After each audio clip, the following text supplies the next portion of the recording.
ሰላም ሰላም እንዴት አላችሁ? አሁን ተመለካከት ለስኬት ቻናል አባላት ጽኑ ቃል ስንታየው ነኝ ከአዳማ ኢትዮጵያ በፐርሰናል ዲቨሎፕመንት ኢንዱስትሪ ላይ ኦልሞስት ከ4 ዓመት በላይ ቆይታ አለኝ።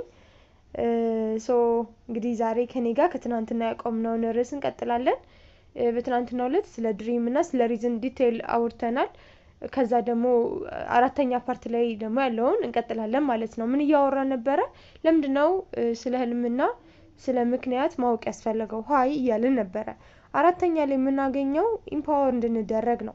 አሁን ስላችሁ ኢምፓወር ቢዮንድ ሪሶርስ። ለምሳሌ ብዙዎቻችን የሆነ ነገር ስናስቀምጥ በህልም ሌቭል ስናስቀምጥ ኦልሬዲ ሪሶርሱ ላይኖረን ይችላል፣ ፕላትፎርሙ ላይኖረን ይችላል፣ በገንዘብ በጊዜ በምናምን ደረጃ ሊሚትድ ልንሆን እንችላለን። ግን አንድ ሰው ህልም ሲኖረው ካለው ሪሶርስ በላይ እንዲሆን ያደርጋል። አንድ ስለ ራሴ ሼር ባደርጋችሁ የዛሬ 4 ዓመት ምናምን እንደዚህ ማሰልጠን ምናምን እፈልጋለሁ። እንደውም የፈርስት ድሪም ቦርድ ሰው ሳሰለጥን ራሱ አይደለም ከሰው ጋር ሳወራ በቀላሉ ሳወራ የሚያሳይ ፒክቸር ነበር ያደረኩትና ግን አሁን ሪሶርሱ አልነበረኝም። ሪሶርስ ለምሳሌ አንድ ሰው አሰልጣኝ ለመሆን ምን ሪሶርስ ያስፈልገዋል? ኮንፊደንስ የሚባል ሪሶርስ ያስፈልገዋል። ከዛ እሱን ትረስት አድርገው የሚያዳምጡ ሰዎች ያስፈልገዋል። እሱ ራሱ ሰው ፊት ሲቆም የሚያወራው ርዕስ ቶፒክ ያስፈልገዋል። ግን ዋናው ነገር እነዚህ ነገሮች አይደሉም። እነዚህ ጭማሪ ናቸው። ዋናው ህልሙ ነው። ስለዚህ ኦንሊ ነበረኝ ህልሙ ነበረ ሰዎችን ትሬንድ የማድረግ ኢምፓወር የማድረግ የማገዝ ምናምን ማለት ነው። ስለዚህ አፍተር ኦል ሰው ፊት መቆም ችያለሁኝ፣ አሰልጣኝ መሆን ችያለሁኝ፣ ሰዎችን ኢምፓወር እያደረግኩ ነው፣ ለሆኑ ሰዎች ደግሞ መቀየር ምክንያት እየሆንኩ ነው። ስለዚህ አሁን ካለኝ ሪሶርስ በላይ እንደሆነ ያደረገኝ ህልሙ ነው፣ ዋናው ጉዳይ ነው ማለት ነው። የራሴ የሆነ ገቢ እንዲኖረኝ ፈልግ ነበረ። ቤተሰብ ሰፖርት ማድረግ ፈልግ ነበር፣ ግን ተማሪ ነበርኩኝ። መሻቱ ኦልሬዲ ነበረ፣ አሁን ላይ አቺቭ ተደርጓል ነው የምላችሁ። ስለዚህ ያ ነገር ፕላትፎርም እንኳን ባይኖራችሁ ቢዮንድ ሪሶርስ በቃ ከሪሶርሳችሁ በላይ እንድትጓዙ። ምናልባት ከዚህ በፊትም እያልኳችሁ ነበር መበደር ካለብኝ ቢዮንድ ሪሶርስ አይደል? ሪሶርሱ የለኝም ግን ከሪሶርስ በላይ ሆኜ እንድበደር። ሰዎች በጣም መቆም ማውራት ምናምን ፈራለሁ፣ ግን ደግሞ ያ አቅሙ እንኳን ባይኖረኝ ከአቅሜ በላይ እንዳደርግ ኢምፓወር የሚያደርገኝ አቅም የሚሰጠኝ ምኔ ነው? ህልሜ ነው። ስለዚህ ቢዮንድ ሪሶርስ እንድንጓዝ ያደርገናል። ምን ሪዝን እና ድሪም ሲኖረን ነው። ሌላኛው ኦቨርካም እንድናደርግ ያደርገናል። ለምሳሌ ዲስካሬጅመንት አሁን ምንም ነገር ነው የምላችሁ ማንኛውም በአለም ላይ በጣም እንግዲህ 90% በላይ ልበላችሁ 100% ያላልኩት ያው ምናልባት ድፍረት እንዳይሆንብኝ ነው። በጣም ሰፖርቲቭ የሆኑ ፋሚሊ ኢንቫይሮንመንት ምናምን ያላቸው ሰዎች ይኖራሉ በሚል ጥርጣሬ እንጂ በጣም በቃ አለም ላይ አፍ የሚያስከፍቱ ትልልቅ ነገሮችን የሰሩ ዋው ስኬታማ ነው ሰክሲድ አድርጓል ምናምን የምንላቸው ሰዎች እንኳን ሳይቀሩ በለውጥ ፕሮሰስ ውስጥ ህልማቸውን ለማሳካት ሪዝናቸውን በደንብ አውቀው ያን ነገር ለመፍታት ምናምን ሲንቀሳቀሱ የተጨበጨበላቸው አይደለም የጀመሩት። ስለዚህ መጀመሪያ በህልም ጉዞ ላይ ማንንም አያጨበጭብላችሁ። አርፈ ተቀመጥ፣ አርፈሽ ተቀመጪ፣ የት ልደርስ ነው አይደል? ሴት ብታቅ ምናምን ትባላላችሁ። ምንድነው የዚህን ያክል እንትን ማለት? ተምረሽ ተመረቀሽ በወግ ማረግ እንደው አይሻልም ወይ? ወግ ማረጋችንን ብታሳይን እንጂ ምንድነው ቢዝነስ ምናምን እያሉ መንከውከው ምንድነው መለፍለፍ አይነት ነገር። ፋዘር እንደውም የመጀመሪያ አካባቢ ቢዝነስም ሰራለሁና ዳይሬክት ሴሊንግ ላይ ሰራለሁ እና በጣም በስልክ ኮሙኒኬት ምናምን ሳደርግ ምን ይለኝ ነበር? አቤት ጭራሽ ልጄ ደላላ ሆነች ላይ ነበር። ስለዚህ ልክ እንደ ህጻንነታችን ምናልባት ፋሚሊ ራሱ ምን ላይ ይችላል ላያጨበጭብልን ይችላል አይደል? ልጅ ሆነን እንኳን እኮ ስናሳካ አይደለም ስንወድቅ እኮ ይጨበጨብልን ነበር አይደል? ውድቅ ስትሉ ዋይ ጨብጨብ ሲያደርጉ ፈገግ ብለን እንነሳ ነበር። ግን አሁን የሆነ የህልም ጉዞ ላይ ስንገባ ላይጨበጨብልን ይችላል። እንደውም በጣም የሚቀርቡን ሰዎች ናቸው በጣም ሪጀክት የሚያደርጉን። አሁን በጣም ክፉ ስለሆኑ አይደለም። ለምንድነው ሪጀክት የሚያደርጉን ካልን በጣም ስለሚወዱን ሊጠብቁን ስለሚፈልጉ ነው። ስለሚሳሱልን ነው። እንዳንጎዳ ስለሚፈሩ ነው እንጂ እንዳናደግ እንዳንጠቀም ምናምን አይደለም። እኛም ደግሞ ለምንድነው ኦኬ ብለን የምንቀረው? ከነሱ በላይማ ማን ያስብልኛል ብለን ስለምናስብ ነው። ስለዚህ እንደውም ይሄ የማታውቁት ሰው ሪጀክሽን ይሻላል። በቃ ጠንክር አድርጎ ቢናገራችሁ። ግን የምታምኑት የምትወዱት ቅርባችሁ የሆነ ሰው እናት፣ አባት፣ ጓደኛ ምናምን ሲሆን በቃ አይ እነሱንም አንቢ ብዬ ባደርገው በወድቅ እንኳን በኋላ በቃ መሳቂያ ነው መሆኑ አይደል? ማላገጫ መሆኔ ነው በቃ ልኝ አይነት ፊሊንግ ስለሚፈጠር ወደ ህልማችን እንዳንጓዝ ያደርገናል። ግን አንድ ሰው በጣም ጥርት ባለ መልኩ እንግዲህ አሳይመንታችሁን ሰርታችኋል ብዬ አምናለሁኝ።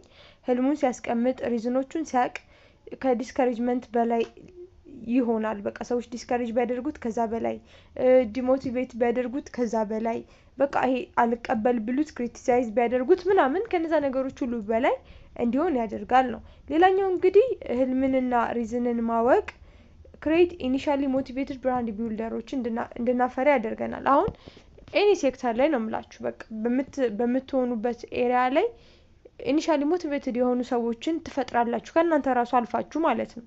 ምክንያቱም ሰዎች እኛ በምናወራቸው ነገር ኢንፍሉዌንስ የሚደረጉት 88% ብቻ ነው እንደምታውቁት። አይ ቲንክ 89 ምናምን አይደል 88 ወይ 89 ኤግዛክት ቁጥሩን አላውቅም እንግዲህ እንደዛ አካባቢ። ከዛ ውጪ ግን 11%ቱን አይደል 11% ከሆነ 89% ማለት ነው። 11%ቱ ግን which is በምንናገረው ነገር እንዳልኳችሁ 11% ነው፣ በሚያዩት ነገር 89% ነው። አቃይር የሆነ ይቅርታ ግልጽ ነኝ። ስለዚህ በጣም ብዙ ነገር ብናወራቸውም ግን ለህልማችን ዋጋ እየከፈልን ካልሆነ ህልም ከሌለን ሪዝን ከሌለን ጠንካራ የሆነ የሚያንቀሳቅሰን ነገር ከሌለ 11% ብቻ ነው ያ ነገር ሰዎች ላይ ኢንፍሉዌንስ የመፍጠር አቅም ያለው። 89% ግን አቅም ያለው ጉዳይ ምንድነው? እኛ ያመንነው ውስጣችን ያለው እምነታችን ያስቀመጥነው ህልማችን ያንን ነገር ለማሳካት የምናደርገው እንቅስቃሴ ሰዎች ላይ ትልቅ ኢምፓክት ይፈጥራል ነው። ሲቀጥል ቪዥነሪ የሆኑ ሰዎችንም እንድንፈጥርበት ያደርጋል። አላማ ያላቸው ሰዎች ቫልዩ ያላቸው ሰዎች እኛም እንደዛ እንድንሆን በደንብ ያደርጋል። ስለዚህ ይሄንን በደንብ አድርጎ ማወቅ ያስፈልጋል ነው። ስለዚህ አሁን ይሄ ከሆነ እንዴት ነው ታዲያ ድሪም ቦርድ የምናዘጋጀው የሚለውን ሼር እንደራረጋለን። አሁን ህልምን አይተናል፣ ሪዝንን አይተናል፣ በተለይ ትናንት ዲፕሊ አውርተናል። ታዲያ እንዴት ነው የምናዘጋጀው? ድሪም ቦርድ ደግሞ ብናዘጋጅለት በጣም ጠንካራ ይሆናል። ለምንድነው ድሪም ቦርድ ብናዘጋጅ በጣም የሚጠቅመን ካልን የመጀመሪያው ነገር ምን ይባላል? ኢማጂኔሽን ኢዝ ቤተር ዛን ኖሌጅ ይባላል። አሁን በቃ ጭራሽ አይወዳደርም ማለት ነው። ሲቀጥል በጣም የሚገርመኝ ፒክቸር ኢኳልስ 1000 ወርድስ ይላል። ለምሳሌ እኔ የምፈልገው ቤት አሁን ቤት የምትፈልጉ ከሆነ አንዱ ማሳካት የምትፈልጉበት እኔ የምፈልገው ቤት በጣም የሚያምር አለ የተባለ የተሻለ G+2 እንደዚህ ያለው ምናምን ብዬ ከማወራ አንድ ፒክቸር ብልክላችሁ ቶሎ የኔን ቤት አንደርስታንድ ታደርጋላችሁ። እኔ የምፈልገው እንደዚህ አይነት ሰው ምናምን ከምን አንድ ፒክቸር ለምሳሌ የኔ እህት ማለት ጠይም የሆነች ጸጉሯ ረጅም አጠር ያለች ስትስቅ ምናምን ብዬ ከማወራ የእህቴን አንድ ፒክቸር ብልክላችሁ ኦኬ ብላችሁ ታውቃላችሁ። ስለዚህ አሁን ሪዝንን ካወቅን ድሪምን ምን ማሳካት እንደምንፈልግ ለምን ማሳካት ደግሞ እንዳለብን ኤኒቲንግ በደንብ አድርገን ካወቅን ብናሳካ ደግሞ ህይወት ላይ ምን ቫልዩ እንዳለው ከተረዳን ያንን ነገር ደግሞ በፒክቸር ማስቀመጡ የተሻለ ኢምፓክት ይፈጥራል። ምክንያቱም ሰብኮንሺየስ ማይንድ ማኒፌስት የሚያደርገው ወይ ደግሞ የሚያሳካው ወይ ደግሞ ወደ ሪያሊቲ የሚያመጣው አንድም ደጋግመን የሰማነውን ነው፣ ሲቀጥል ደጋግመን ያየነውን ነው፣ ከዛ ደግሞ ያመንነውን ነው በምናችን በሰብኮንሺየስ ማይንዳችን። ስለዚህ አንድ በፒክቸር ማስቀመጡ በማየት ማይንድን ፕሮግራም አድርጎ ነገሮች ወደ ሪያሊቲ እንዲመጡ የምናግዝበት ነው። ከዚህ በፊትም በጣም ብዙ ጊዜ ብያችኋለሁ፣ የተለያዩ ነገሮችን ለጥፎ ማሳካት ይቻላል። በቃ እንደውም በጣም ከልባችሁ ሩቅ የሚመስሉ ነገሮችን እንኳን ሳይቀር ማለት ነው። ስለዚህ ድሪም ቦርዳችሁ ደግሞ ከምንም ነገር በላይ ሰብኮንሺየስ ማይንዳችሁን ኢምፕረስ የማድረግ አቅም አለው።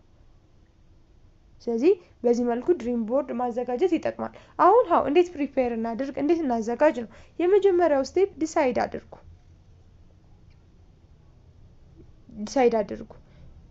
ዲሳይድ ስላችሁ በሁለት መልኩ ማየት እንችላለን። ግን እኔ አሁን በሰባቱም ላይፍ ሴክተራችሁ እንድታሳኩ ማሳካት የምትፈልጉትን ፒክቸር ልታዘጋጁ ስለምፈልግ ዲሳይድ ስታደርጉ ለምሳሌ በደንብ እያዳመጣችሁኝ ጻፉ። አንደኛ በስቴፕ ላይሆን ይችላል የምነግራችሁ፣ ግን ያዙት። በስፒሪቹዋል ላይፋችሁ ምን አይነት ህይወት ነው የምትፈልጉት? ጻፉት። ባይዘይ መንፈሳዊ ህይወታችሁ ምን አይነት እንዲሆን ነው የምትፈልጉት?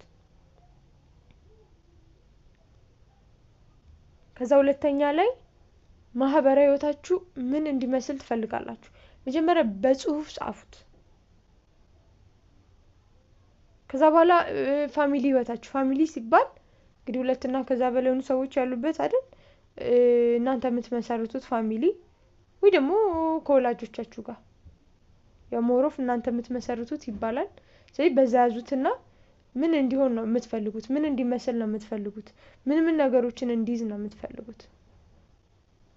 ገበያችሁ ላይ ምን ትፈልጋላችሁ? በጽሁፍ ጻፉት። ጤና ህይወታችሁ ላይ፣ በእውቀት ህይወታችሁ ላይ፣ በፎርማል ለርኒንግ ዲግሪ፣ ዲፕሎማ፣ ፒኤችዲ፣ ማስተርስ ምናምን ነው የምታስቡት ወይስ ራሳችሁን በየቀኑ በመጻፍ በማንበብ ምናምን ማሳደግ ነው የምታስቡት?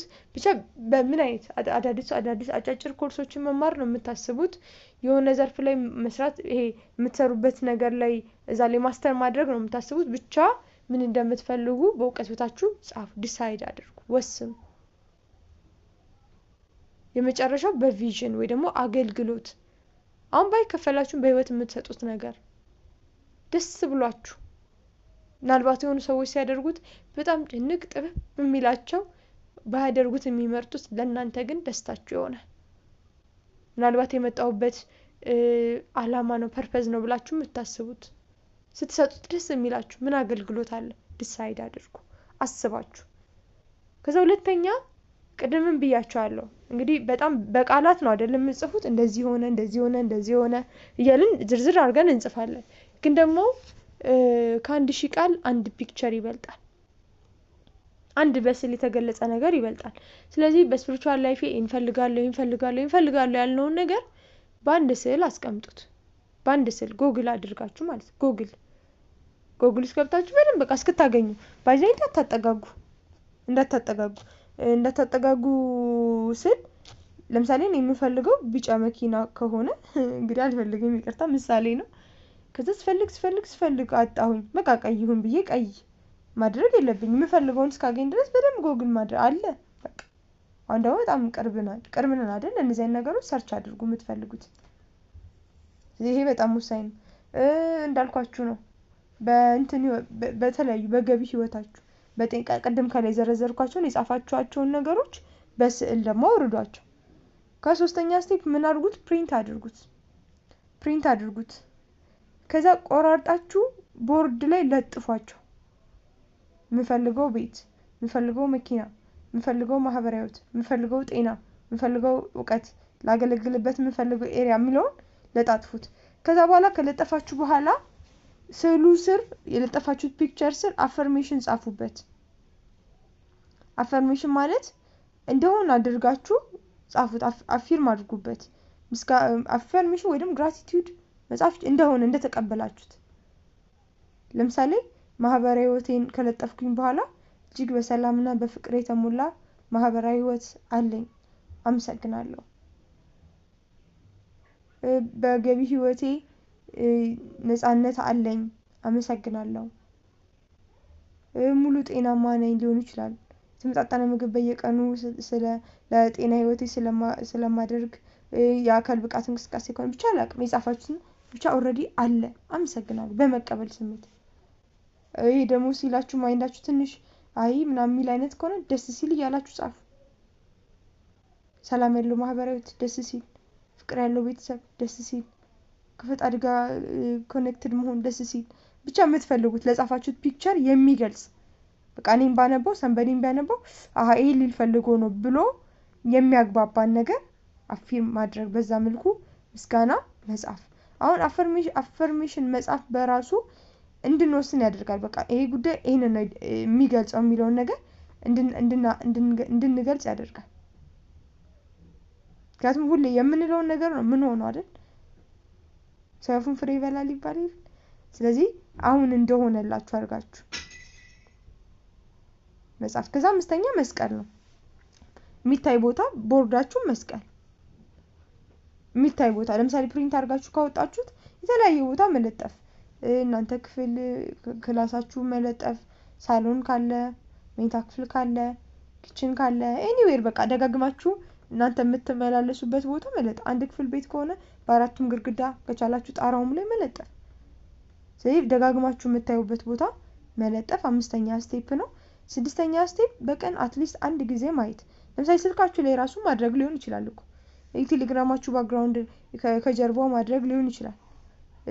ፕሮፋይል አላልኩኝ ግን ባክግራውንዳችሁ ላይ ስልካችሁ ላይ ስልክ ሲደወላችሁ እንትናችሁ ላይ ኮንታክታችሁ ላይ ምናምን ማድረግ ይቻላል።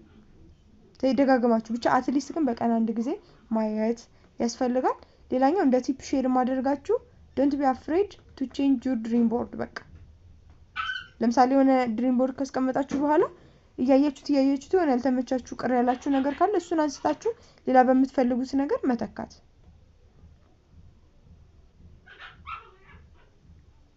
ስለዚህ እሱ ማድረግ ያስፈልጋል። እንደ ዋርኒንግ በጣም መጠንቀቅ ያለባችሁ ነገር ምንድነው? ስትለጥፉ ለምትለጥፏቸው ፒክቸሮች ለእያንዳንዱ በጣም ጥንቃቄ አድርጉ።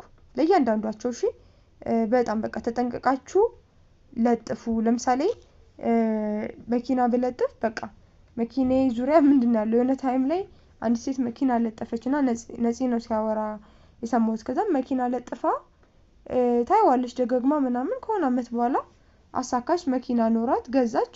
ከሰው ገጭታበት ታሰረች መሰለኝ እንደዛ ነገር አለ። ለምን ካላችሁኝ መኪናው ጋር ስታወርድ በጣም ኮንሺየስ አልነበረችም። ለካ ጎማው ስር የቀይ ምልክት አለው።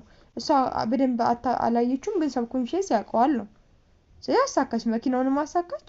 በመኪናውም ደግሞ ሰው መግጨትን መኪናው ጎማ ላይ ማድረግንም አሳካችበት፣ ሁለቱንም ማለት ነው። ብላክ ምናምን አታድርጉት። አሁን እኔ ፎቶም ስትነሱ እሺ ፕሮፋይልም ስታደርጉ ኤኒቲንግ እንደዚህ ነገሮች ኮንሺየስ ሆኑ የምታዩትን ነገር። አንዷም በጣም ብላክ የበዛው ያምራል ፎቶ ከኋላው ብላክ ጥቁር ነገር ሲኖረው ራሱን ፈዘዝ ሲል ምናምን ደስ ይላል። እና ከሆነ ታይም በኋላ ግን በጣም ደጋግሞ ሀዘን ገጠማት ምናምን። ምንድነው ሲባል ድሪም ቦርዷ ላይ በጣም ጥቁር ነገር ያው ማይንድ የሚያውቀው እኛ ያምራል ምናምን ብንልም ስፔሻሊ ለኢትዮጵያ ደግሞ ሀዘን መግለጫ ነው አይደል? ህንድ እንኳን ምናምን ቢሆን ብዙም አይመስለኝ ነጭ ነው የሚለብሱት ሲያዝኑ እንደዛ ነገር። እና ብቻ ግን ይሄ መገለጫው ያ ስለሆነ ቢ ኮንሺየስ፣ ባክግራውንዱን መጠንቀቅ፣ ማትፈልጉትን መጠንቀቅ። አንዱም ደግሞ የሆነ ታይም ድሪም ቦርድ አዘጋጅቶ ደጋግሞ ያየዋል ግን ማግባት ይፈልጋል ግን አላገባም። ከዛን ታይም ላይ ቼክ ሲያደርግ ለካ እሱ የለጣጠፋቸው ድሪም ቦርዶች ላይ ከጀርባ ምናምን የመንፈሳዊቱ ላይ የሆነ መነኮሳት ይበዙበታል። አሁን ያ ህልሙ ቢሆን እኮ በጣም አሪፍ ነው ግን እሱ ማግባት ነው የሚፈልገው። ደጋግሞ ግን የሚያየው እሱን ስለሆነ ለረጅም ጊዜ አላገባም። ልክ ሲቀየር አሳካ ማለት። ስለዚህ ሰው የሚያዩን ይኖራል። ሴክሬትን ማንበባችሁት ከሆነ ታወራለች አይደል? አንዲት እንግዲህ የአእምሮ ባለሙያ ቤቱ ሄዳ ቤቱን አየችው። ከዛ ስታየው በቃ ፊታቸው እንደዚህ ያዞሩ ብዙ ሴቶችን ቤቱ ለጥፏልና ሰውየው ሰዓሊ ነው። ስዕሎቹን ብቻ አይታ ምን አለችው? አንተ ሰውዬ በፍቅር ህይወት ግን ደስተኛ አይደለህም አይደል ስትለው እንዴ ሳይኪክ ነሽ ምናምን አላት። እና እንዴት ምናምን እንደዚህ ልትይኝ ቻልሽ ሲላት አይ ስዕሎቹን አይቶ መገመት ይቻላል ህይወትህን። ምክንያቱም አላይህም አልፈልግህም እንደማለት ነው። ፊታቸውን አዙረው የሳልከው ስዕል እና እኔ ነኝ እኮ የሳልኳቸው ሲላት እንደውም አንተ ከሳልኩማ በጣም ይብሳል። ስለዚህ እንዴት ላድርግ ሲል ምን ትፈልጋለህ? አያችሁ የህይወት ትልቁ ጥያቄ ምን ትፈልጋለህ? አይ እኔ የምፈልገው ጓደኞች እንዲኖሩኝ ነው፣ ሰዎች ወደ እኔ እንዲያተኩሩ ነው አላት። ስለዚህ ፊታቸውን ወደ አንተ አዙረህ ሳለው እና ከሆነ ጊዜ በኋላ ሲገናኙ እውነትም ያ ነገር በደንብ ተሳክቷል። አሁን ምን ትፈልጋለህ አለችው። አሁን አግብቼ ልጆች ወልጄ ተሰብስቤ መኖር ነው የምፈልገው አላት። ኦኬ ስለዚህ አሁን ደግሞ ከሚስትና ከልጅ ጋር ስለለጥፍ ይሰራል እላችሁ ፈልጌ ነውና አቺቭ አደረገ። አሁንም ይሰራል። ማይንድ ፓወርፉል ነው። ስለዚህ የጠፋችሁትን ነገር በዚህ መልኩ ድሪም ቦርዳችሁን አዘጋጁ። ከዛ በኋላ አሁን እናወራለን ነገ ከነገ ወዲያ ስለ አክሽን ስለ ኮሚትመንት ምናምን እናወራለን። በጣም 15% ነው ጋይስ፣ በጣም ቀላል ነው የምላችሁ። በቃ የሆነ ተግባር ውስጥ መግባት የሆነ ስራ መስራት ምናምን በጣም ትልቅ ነገር እንዳታረጉት። ይሄ መሰረቱ። ለምሳሌ አንድ ነገር ብቻ ነግራችሁ ልጨርስ። ቤት ሲሰራ ከመቆፈር አይጀምርም አይደል? ብሎኬት ከመደርደር አይጀምርም። ፓኔል ምናምን ከማቆም አይጀምርም። ከምንድን ነው የሚጀምረው? ቤት ሲሰራ ይሄ ከአርክቴክቲንግ ፓርቱ ነው አይደል የሚጀምረው? አርክቴክቶች ምን ያደርጋሉ? ስኬች ከማድረግ ነው የሚጀምረው። እንዴት ይሁን ቤቱ ምን ይምሰል አይደል ምናምን ተብሎ በስዕል ነው መጀመሪያ የሚያልቀው። ምንም ቦታው ላይ ቤት ምናምን ህንጻ ሳይቆም መጀመሪያ በትልቅ ቢግ ቦርድ ምናምን ተደርጎ ስዕሉ ነው የሚቆመው አይደል? ከዛስ በኋላ ሁላችንም እንላለን እዚህ ቦታ ላይ ይሄ ቤት ሊሰራ ነው፣ ይሄ ህንጻ ሊቆም ነው እንላለን። ከዛ ነው የሚሰራው። አሁን መቆፈር አያስፈልግም እያልኳችሁ አይደለም። ሰው መቅጠርም እዛ ህንጻውን ለማሰራት ገንዘብ ምንም አያስፈልግም እያልኩ አይደለም። መጀመሪያ ግን ምኑ ይቀድማል? ይሄ ዲዛይኑ ይቀድማል። ስለዚህ ድሪም አንድ ሰው በደንብ አውቆ ድሪሙን በትክክል በስዕል መልክ ሲያስቀምጥ ዲዛይን አወጣለት ማለት ነው። እኔ የምፈልገው ይሄንን ነው አለ፣ ጥያቄውን በግልጽ አቀረበ ማለት ነው። ባይዘ ጸሎት ማለት ግልጽ ጥያቄ ማለት ነው፣ ግልጽ ግብ ማለት ነው። ስለዚህ በዛ መልኩ ፈጣሪም ኤኒቲንግ በደንብ አግዞት ለማሳካት በዚህ መልኩ ማስቀመጥ የተሻለ ነው። ኢማጂን እንግዲህ ድሪም ቦርዳችሁን በትክክል አሰርታችሁ እንግዲህ ዛሬ 3 አመት የዛሬ 5 አመት ቢሳካ ምንድነው እንግዲህ